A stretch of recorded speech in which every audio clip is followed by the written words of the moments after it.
तो ये प्लास्टिसिटी जो होता है ये कैरेक्टरिस्टिक फीचर होता है प्लांट का, जिसमें कि जो प्लांट होते हैं क्या करते हैं, एनवायरनमेंट के अकॉर्डिंग अपने किसी ऑर्गन या अपने पार्ट्स में क्या करते हैं, स्ट्रक्चरल चेंजेस लाते हैं, ठीक है, जिससे कि वो क्या कर सके, उस एनवायरनमेंट के अकॉर्डिंग क्या कर सके, सस्टेन कर सके, ठीक है।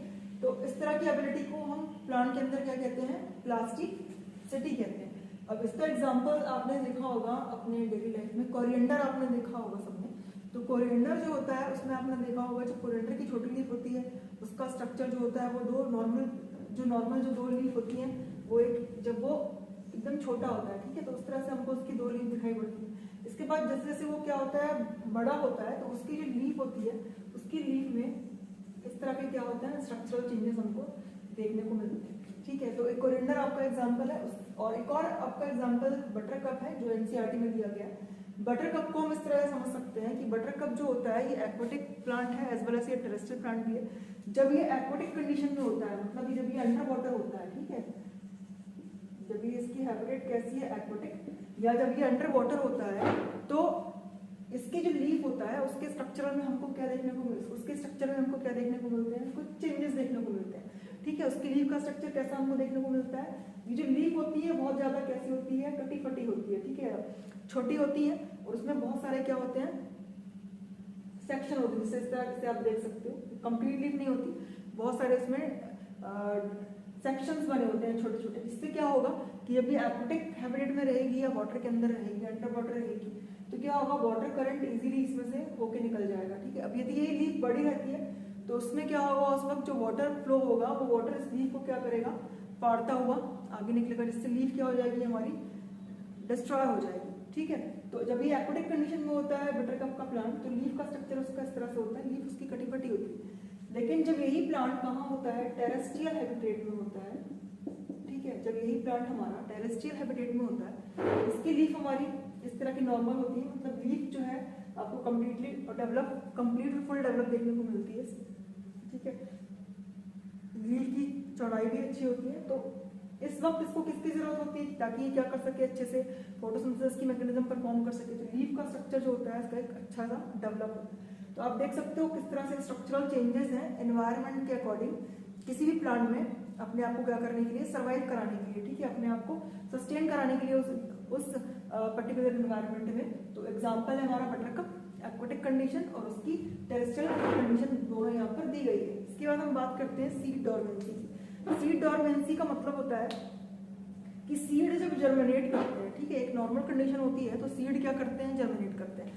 जब उस वक्त सीड जर्मिनेट करते हैं तो क्या करते हैं, वो एक नया प्लांट डेवलप करते हैं, ठीक है, वो एक नए प्लांट में डेवलप होते हैं जर्मिनेशन के बाद। अब क्या होता है कि सीड डोरमेंसी वो कंडीशन है जब सीड क्या होते हैं, उस कंडीशन में क्या होता है, सीड डोरमेंसी एक कंडीशन जिसमें कि सीड क्या होते हैं, जर्मिनेट नहीं होते, ठीक है, सीड क्या होते हैं, जर्मिनेट नहीं होते।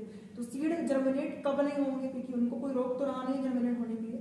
सीड किस कंडीशन में जर्मिनेट नहीं होते, जब उनके पास जो कंडीशंस होती है जर्मिनेट करने के लिए वो कंडीशन प्रॉपर ना हो, जैसे कि जिसको हम कहते हैं अनफेवरेबल कंडीशन, ठीक है। तो जर्मिनेशन के लिए प्रॉपर फेवरेबल कंडीशन का ना होना एक कारण हो सकता है।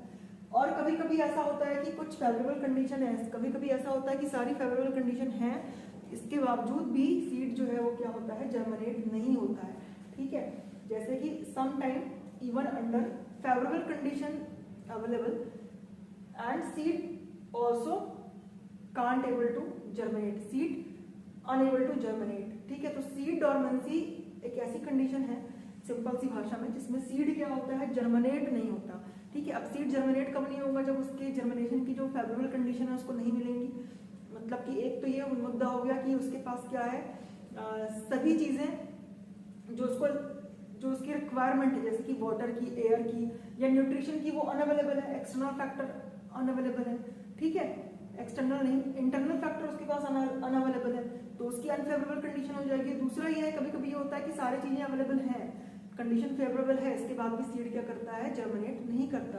तो इस तरह से हम सीड डोरमेंसी को दो भाग में डिवाइड कर सकते हैं। हम सीड डोरमेंसी के दो पार्ट बोल सकते हैं कि सीड डोरमेंसी दो तरह की हो सकती है, एक होती है क्विंसेंस और इम्पोज्ड डोरमेंसी, ठीक है, क्विंसेंस और इम्पोज्ड डॉर्मेंसी और दूसरी होती है इनेट डॉर्मेंसी।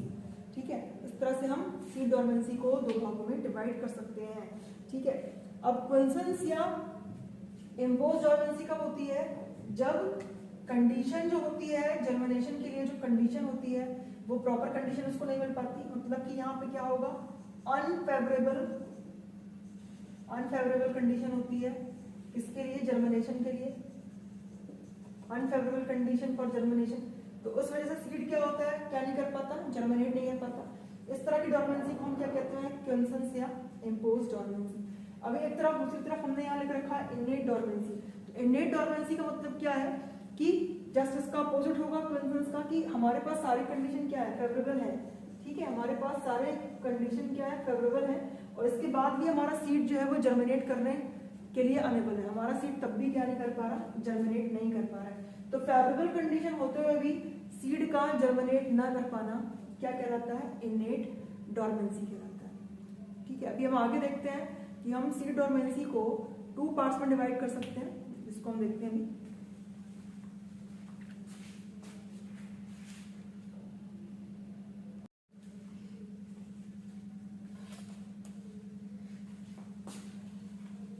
वो टाइप्स ऑफ सीड डॉर्मेंसी की यदि बात करें तो जो टाइप्स ऑफ सीड डॉर्मेंसी है ये 2 प्रकार की होती है। फर्स्ट होता है तुम्हारा seed code induce dormancy and second होता है embryo induce dormancy.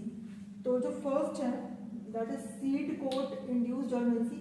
Seed code induce dormancy से हम क्या समझ रहे हैं? यहाँ पे देखो सीड कोड, यहाँ पे एक शब्द आ रहा है, तो सीड कोड मतलब कि सीड की सबसे आउटर कवरिंग हम बोल सकते हैं। तो आप देखते हो कि डिफरेंट काइंड ऑफ सीड आपके सराउंडिंग में वैसे भी बहुत सारे तरह के हमारे यहाँ पर बहुत सारी तरह के फ्रूट्स मिलते हैं। ठीक है, फ्रूट अवेलेबल होते हैं। जब हम फ्रूट्स को खाते हैं तो अंदर से सीड भी निकलते हैं, और बहुत तरह के सीड हमने देखे होंगे अपने डेली लाइफ में। तो एक हमने सीड देखा है जिसको हम कहते हैं खजूर। ठीक है, डेट्स आपने देखा है, उसका सीड कितना हार्ड होता है। या फिर चीकू की बात कर सकते हैं हम लोग। ठीक है, तो उसका सीड भी कितना हार्ड होता है। तो क्या होता है, कई बार ऐसा होता है कि सीड कोड जो होता है, सीड कोड इंड्यूस डॉर्मेंसी होती है। जब डॉर्मेंसी किसके वजह से होती है? सीड कोड की वजह से होती है। मतलब सीड कोड कैसा होगा? हार्ड होगा। ठीक है, तो सीड कोड इंड्यूस डॉर्मेंसी एक हो गई। दूसरी होती है एम्ब्रियो इंड्यूस डॉर्मेंसी। ठीक है, तो हम एक एक करके देखते हैं कि फर्स्ट हम देखते हैं सीड कोड डॉर्मेंसी। देखो सीड कोड डॉर्मेंसी क्या होगी कि जब हमारा सीड की कवरिंग या सीड कोड कैसा होगा? एक्सट्रीमली हार्ड होगा। ठीक है, बहुत ज्यादा हार्ड होगा। उस कंडीशन में क्या होगा? सीड के अंदर बाहर से ना ही वाटर जा पाएगा, ना ही एयर जा पाएंगे, और क्या होगा इस तरह से जब एयर और वाटर नहीं जा पाएंगे तो उसमें क्या होगा? गैसेस का एक्सचेंज भी नहीं होगा। ठीक है, तो उससे क्या होगा कि फिर आपका क्या होगा कि इलॉन्गेशन नहीं होगा रेडिकल का और प्यूब्यूल का। ठीक है, हार्ड सीड कोड के अंदर। तो पहली बात तो हार्ड सीड कोड क्या करता है? चेक करता है एंट्री इसकी, किसके लिए, किसकी एंट्री चेक करता है? वाटर और गैसेस की। ठीक है, ना वाटर अंदर जा पा रहा है, ना गैसेस का एक्सचेंज हो पा रहा है। और फिर दूसरी कंडीशन ये हो सकती है कि ये अलाउ भी नहीं करता। क्या अलाउ नहीं करता? एलॉन्गेशन को अलाउ नहीं करता रेडिकल। आप जानते हैं जब एक सीड जर्मिनेट होता है, ठीक है, सीड एक जर्मिनेट होता है तो नीचे की तरफ हमारा रेडिकल पार्ट होता है जो क्या बनाता है? हमारा बनाता है रूट। ठीक है, और ऊपर की तरफ हमारा क्या होता है? प्रीम्यूल, जो क्या बनाता है? हमारा शूट बनाता है। ठीक है, तो ना रेडिकल इसमें से निकल सकता है, ये अलाउ नहीं करता। जो हार्ड सीड कोड होते हैं वो अलाउ नहीं करते रेडिकल के निकलने के लिए और प्रीम्यूल के भी निकलने के लिए। तो इससे क्या होता है? हमारा जो सीड है वो क्या होता है? जर्मिनेट नहीं कर पाता। और इस तरह की डॉर्मेंसी जो किसकी वजह से होती है? हार्ड सीड कोड की वजह से होती है, उसे हम क्या कहते हैं? Seed code induced dormancy. अभी वही दूसरी तरफ हम देखेंगे एम्ब्रियो इंड्यूस्ड डॉर्मेंसी। तो एम्ब्रियो इंड्यूस्ड डॉर्मेंसी में क्या होता है? सीड के अंदर जो एम्ब्रियो प्रेजेंट होता है, कभी कभी उसका डेवलपमेंट क्या होता है? इनकम्प्लीट होता है। ठीक है, तो उसको अपने आप को डेवलप करने के लिए क्या चाहिए होता है? टाइम चाहिए होता है। ठीक है, पर्टिकुलर उसको टाइम पीरियड चाहिए होता है। तो उस समय हमारा सीड या रेस्ट चाहिए होता है, तो उस वक्त हमारा सीड क्या करता है? उस समय हमारे सीड के अंदर का जो एम्ब्रियो होता है वो डेवलपमेंट नहीं करता। जब हमारे सीड का एम्ब्रियो रेस्टिंग कंडीशन में होता है, रेस्टिंग कंडीशन में क्यों होता है? क्योंकि उसका डेवलपमेंट कंप्लीट नहीं होता और उसको आगे जाके डेवलप करना है, इसलिए उसको चाहिए टाइम पीरियड। ठीक है, तो फर्दर डेवलपमेंट के लिए उसे रेस्टिंग पीरियड चाहिए होता है। इस वजह से उसमें क्या होता है? जर्मिनेशन की प्रोसेस नहीं होती। तो एम्ब्रियो की वजह से भी क्या होता है? कभी कभी जर्मिनेशन नहीं होता। ठीक है, और ऐसा भी हो सकता है, it can also happen when the embryo is, कई बार ऐसा होता है इस कंडीशन में, तो फर्स्ट स्टेज में तो क्या है कि एम्ब्रियो प्रॉपर डेवलप नहीं है, लेकिन यदि सेकंड कंडीशन की बात करें कि जब एम्ब्रियो फुली डेवलप है, ठीक है, एम्ब्रियो फुली डेवलप है, कई बार ऐसा होता है कि एम्ब्रियो फुली डेवलप होता है लेकिन इसके बाद भी वो ग्रोथ करने में अनेबल होता है, ठीक है, fully develop but unable to resume growth. तो इस तरह की सीड डोरमेंसी जो एम्ब्रियो इंड्यूस होती है उसे हम क्या कहते हैं, एम्ब्रियो इंड्यूस सीड डोरमेंसी। तो भी हमने देखा दो तरह की सीड डोरमेंसी, एक सीड कोड इंड्यूस और दूसरा एम्ब्रियो इंड्यूस। अब हम देखते हैं कि इन इस तरह की जो डोरमेंसी है उसको हम ठीक कैसे करें।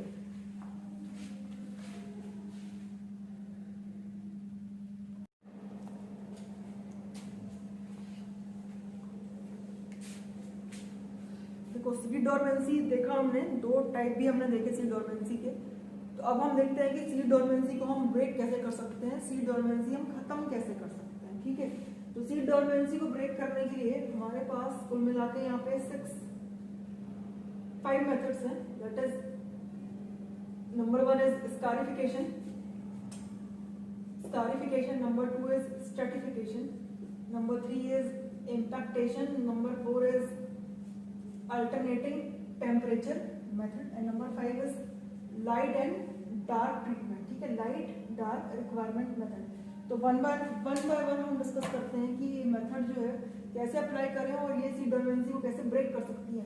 तो फर्स्ट मेथड है हमारी स्कारिफिकेशन। देखो स्कारिफिकेशन जो उस तरह की सीड पे अप्लाई होती है जिनका सीड कोड कैसा होता है, हार्ड होता है, मतलब जिनमें की सीड कोड हार्ड होने की वजह से सीड डोरमेंसी होती है।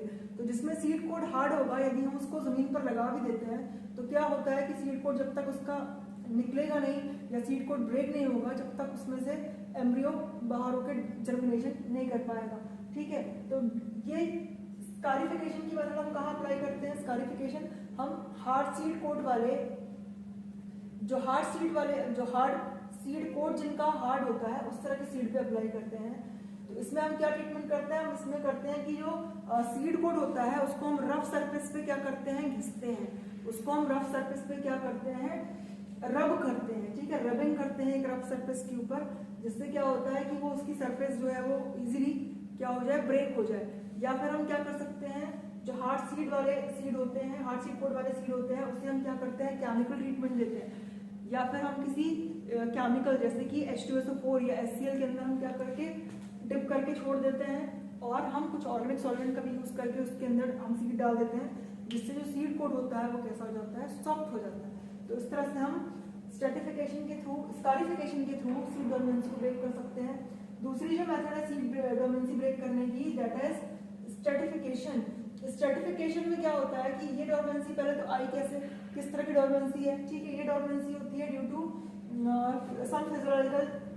सम फिजियोलॉजिकल कंडीशन ऑफ एम्ब्रियो, मतलब एम्ब्रियो में कमी है, एम्ब्रियो ठीक से डेवलप नहीं है, तो उस वजह से जो डोरमेंसी होती है वो एम्ब्रियोनिक, हमने पढ़ रखा है ऑलरेडी कि दो तरह की डोरमेंसी, एक सीड कोड के से जनरेट होने वाली और एक दूसरी एम्ब्रियो के डेवलपमेंट से जनरेट होने वाली।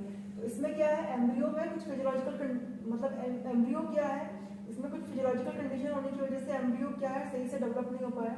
तो इसमें हम क्या करते हैं कि सीड को एम्ब्रियो के डेवलप होने के लिए प्रॉपर एयर और वाटर की सप्लाई करते हैं। तो हम इसको अच्छे से क्या करते हैं, वेल एरेटेड और मोइस्ट कंडीशन में हम इसको रखते हैं।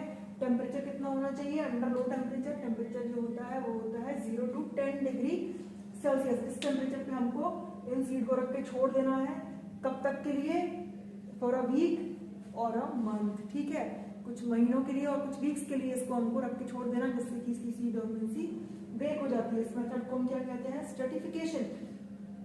अब इम्पैक्टेशन में क्या होगा, देखो कुछ जो सीड होते हैं उनके सीड्स में कुछ इस तरह का स्ट्रक्चर दिखाई पड़ता है। तुमने देखा होगा कि उनके सीड में कुछ इस तरह का स्ट्रक्चर दिखाई पड़ता है, यहाँ पे माइक्रोपाइल होता है, ठीक है। तो इस माइक्रोपाइल में कॉर्क की तरह स्ट्रक्चर होता है, कॉर्क की तरह यहाँ पे कुछ फिलिंग होती है, ठीक है। जो फिलिंग होती है इसको यदि हम खुरच के बाहर निकाल दें, इसको हम स्क्रैच करके अलग कर दें, ठीक है, स्क्रैच करके बाहर निकाल देने से क्या होता है कि इसकी जो सीड डोरमेंसी है वो ब्रेक हो जाती है। तो इम्पैक्टेशन वो मेथड है जिसमें कि हम सीड के माइक्रोपाइल में वहाँ पर एक कॉर्क की तरह जो सब्सटेंस प्रेजेंट होता है उसको हम रिमूव कर दें।